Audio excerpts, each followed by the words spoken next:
Hello everyone. This presentation is about correlation analysis, and I am Hamajoda Ibrahim.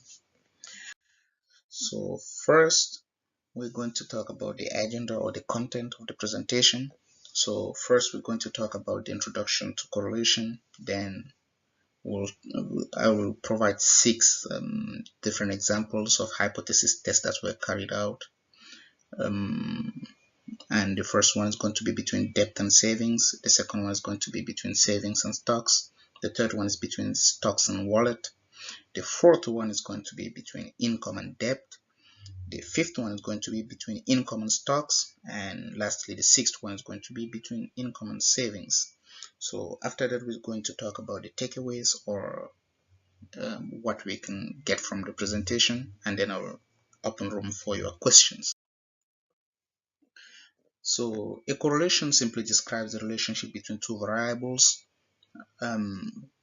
We have the Pearson correlation, which is denoted by R, and R can take values ranging between -1 and to +1, all inclusive. So it's also possible to have an R value of 0, and simply it implies no correlation at all. An R value of -1 implies a perfect negative correlation, and an R value of +1 implies a perfect positive correlation.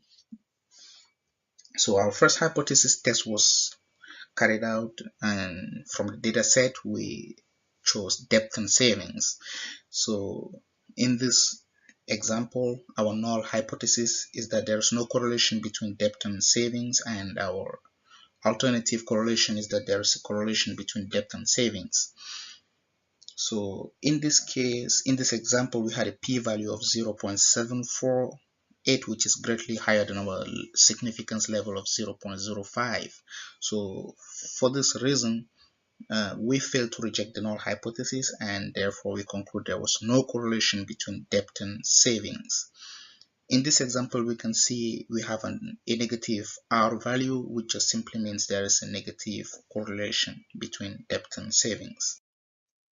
The second example was a hypothesis test that was carried between savings and stocks.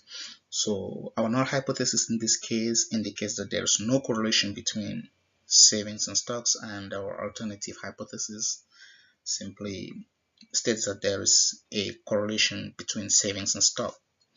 So after carrying out the calculation using PSPP, which is the software that was used in this project, we have a p-value that gives us 0 when we consider it in 2 decimal places.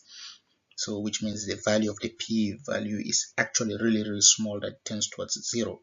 So for this reason, since we have a lower p-value than our alpha value of 0.05, the test then rejected the null hypothesis, and so we conclude that there was a correlation between savings and stocks. And you can realize that in this case our R value is positive, so there's a positive correlation between savings and stocks.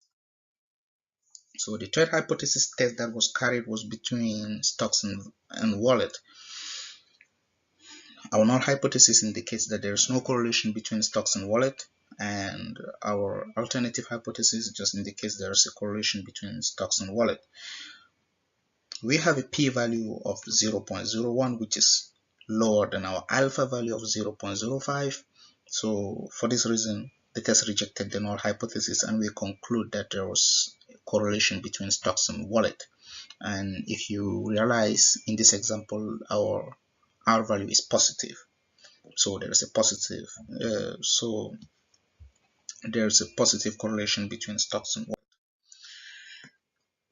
The fourth hypothesis test was between income and debt, and our null hypothesis indicates there is no correlation between income and debt, and our alternative hypothesis indicates that there is a correlation between income and debt. So from our p-value, we have a value greater than alpha, which is our level of significance of 0.05. So for this reason, we fail to reject the null hypothesis, and therefore we conclude there is no correlation between income and debt. And if you realize, the correlation coefficient R is negative in this case. So we have the fifth hypothesis test, which was carried out between income and stocks. So the null hypothesis in this case indicates there is no correlation between income and stocks, and the alternative hypothesis indicates there is a correlation between income and stocks. So in this example, we have a p-value of 0.01, which is smaller than our level of significance of 0.05. So for this reason, we reject the null hypothesis, and we can see that there is a positive correlation between income and stocks based on the positive value of the correlation coefficient R. Lastly, the sixth hypothesis test that was carried was between income and savings. So the null hypothesis indicates there is no correlation between income and savings, and the alternative hypothesis indicates there is a correlation between income and savings. So we have a p-value which gives us 0 when we give it 3 decimal places. So for this reason, we reject the null hypothesis, and we have an R value of positive 0.908. So this implies there is a positive correlation between income and savings. So that was it for the hypothesis tests that were carried. So what we can take away from this presentation is that the correlation coefficient R can either indicate a positive or negative relationship. So we saw examples where we had negative values of R and some where we had positive values of R, and we need to note that there is possible to have a 0 value of R too. So PSPP, which is the software that we used in our calculation of P and R values, makes it easy to compute these values. So rather than actually calculating them using formulas, it saves us a lot of time. And correlation tests help in deciding whether or not to reject the null hypothesis. So based on the parameters we have of P and R, we can decide to either accept or to either reject or fail to reject the null hypothesis, because accepting the null hypothesis might be a wrong decision to make in statistics. So in cases where we have p-values of 0 in 3 decimal places, doesn't actually indicate the value is 0, but the value is so tiny, so small that it tends towards 0. So that's one of the things we actually noted from the presentation. So I thank you all for watching the video, and if you have any question, please don't hesitate to post it in the discussion area, and thank you once more.